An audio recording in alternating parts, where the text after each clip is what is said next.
Welcome to Woven Wings Live, where we bring you wisdom and tools for vibrant living. I'm Rahul Didwania, and I'm joined as always by my co-host, Gabe Crane.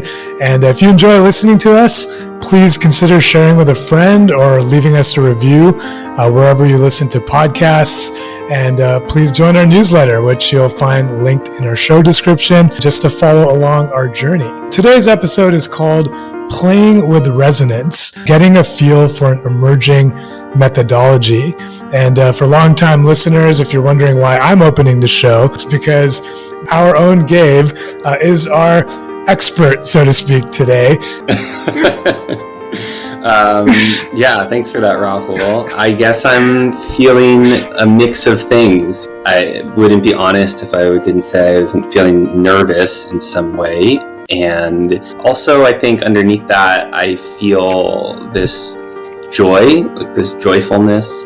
I think when we were prepping this episode, I was feeling that also. But it's just this sense of excitement. And I think there's some wonder in that too, when you are creating something and it starts to see the light of day and it starts to move out into the world. Last time we did our episode with each of our wives, and today it's just the two of us. So I think for me, I'm also enjoying just switching things up and playing around a little bit and seeing what we can continue to create, drive from our curiosity as we keep building this project forward. So I think when we have these opportunities to switch it up and to get out of a routine, reinvites that excitement and that uncertainty. And so there's like some risk involved in that, but there's also so much life in that. And I think that's very core to, I think, both of our interests and why we've pursued this project. What is resonance? Both as a general concept, just what it means as a word and as a concept, as a theme, but also for people, right? What does it mean to feel resonance? That resonates, feels true to us also in some way. But I think that when we really pause and actually spend time with what this term is, we really start to get at more of its inner meaning. And resonance is this musical term. I think it's essentially another expression of harmony. And when something resonates, it reverberates. How do you know when something is in resonance, right? It might be ineffable, but how do you describe it? Like, what is, like, just to go deeper, like, what does it feel like to know that you're in resonance? I think as one caveat, that's not to be confused with a kind of uniformity, or that there's one notion or idea of beauty that resonance is expressive of. Like if we think about violin and like classical European music, and like these kind of orchestral arrangements with this like the beautiful things. Like so, like that's one expression of beauty, and then like boom, you end up with like American jazz. How do we sync? I think in my mind, like I heard what you said around the like appreciating each other's differences. The way I think about like resonant harmonies is that the frequencies need to match up to some degree. They don't have to be the same. They need to just be like in a configuration that they're not clashing. The first thing is that resonance is talked about like kind of the musical nature of it so far, but I think resonance is also a basis for health. So if we're in a resonant state within ourselves, or we're in a healthy state, if we're in a calm, relaxed, and natural state where we're not stressed, we're not experiencing kind of the jagged edges of life. I think a lot of it is that we need to start from ourselves, from the inner position of cultivating that awareness. Because when we get caught up in the experience of dissonance, of the loss of our state, then we forget these things. We're not as aware that this is the total reality. This is the total truth. Yeah, it just feels like positive. Like, I don't know, I just keep coming back to that idea.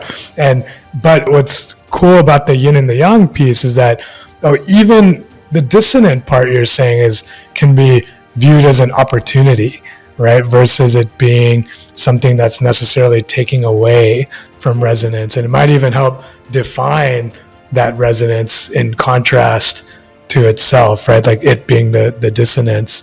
So I guess, am I tracking all of that correctly? Does that what you're suggesting here? What it makes me think of is one of my main backgrounds is in conflict work. I guess that started out as conflict resolution work and mediation work. This is something that I use in that context.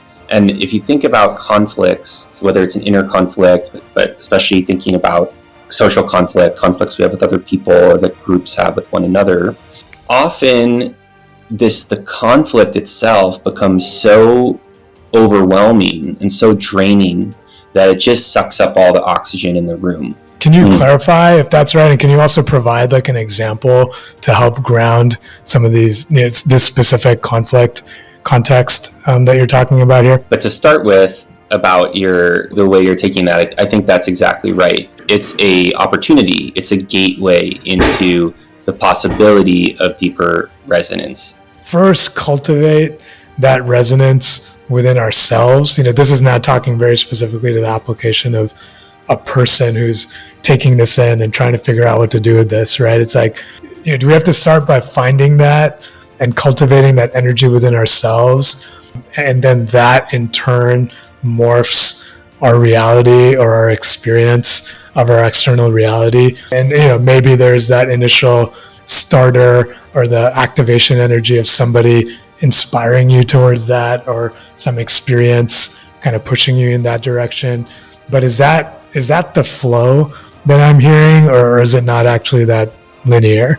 One is that it's really kind of a chicken or egg sort of thing, because it's a dialectic and there's always this dialogue going on between the inner personal experience and the outer. And then the second answer is that really to make progress in life, we have to take the inner approach. You have to take personal responsibility for your life and for your experience in order to make it anywhere. I was wondering if you can just break those down for us. What are the core principles of resonance from an application standpoint, and how do we understand what those are? And just let's start with the overview and we can go from there.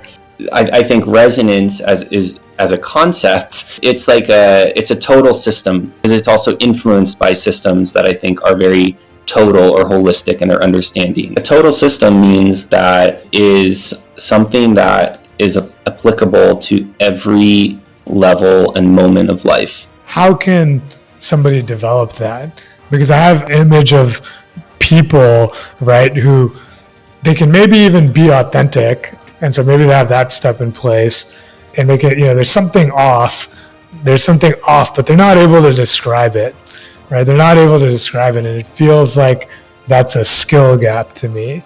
So yeah, just curious if you can speak to that. Is it a skill? And if so, how can we sharpen that skill? What I think, how it's striking me right now is I agree with you. I think it is a skill. And if you really wind it back and look at all the different factors involved in it, it's predicated on language. If we're talking about, that's one way it can be expressed. We've also talked about these other forms of expression. We actually have unlimited ways, right? Because you can actually move your body in unlimited ways. You can make sound on any point on an unlimited spectrum, right? You can color Correct. Is an infinite spectrum, right? And it's, if you're painting or anything, it feels actually like there's and even words to some degree, because they're just sounds. You can create words, you can create sounds, you can keep defining, and going deeper into what is like an authentic moment or experience. I jumped in there, but you were saying. It's true that we have this kind of infinite possibilities of what we can create. But I think if we study the instruments, we're somewhat limited in the number of instruments. And the mind is a wild instrument, and we create all these new technologies and instruments that allow us to express in different ways. So there's that too. Following that resonance playfully, right, is kind of the image that I'm seeing, and just sort of the flow that I'm taking away. And I guess just with that, Gabe, turn it over to you one final time just to react to that, or just to offer any closing thoughts, or takeaways as we, arrive at our ending point here. Emerging here for me, as I said, this is really like a system in process. It's developing as we speak. And I think something that is like emerging here for me through our conversation is that there is this creative element to this idea of resonance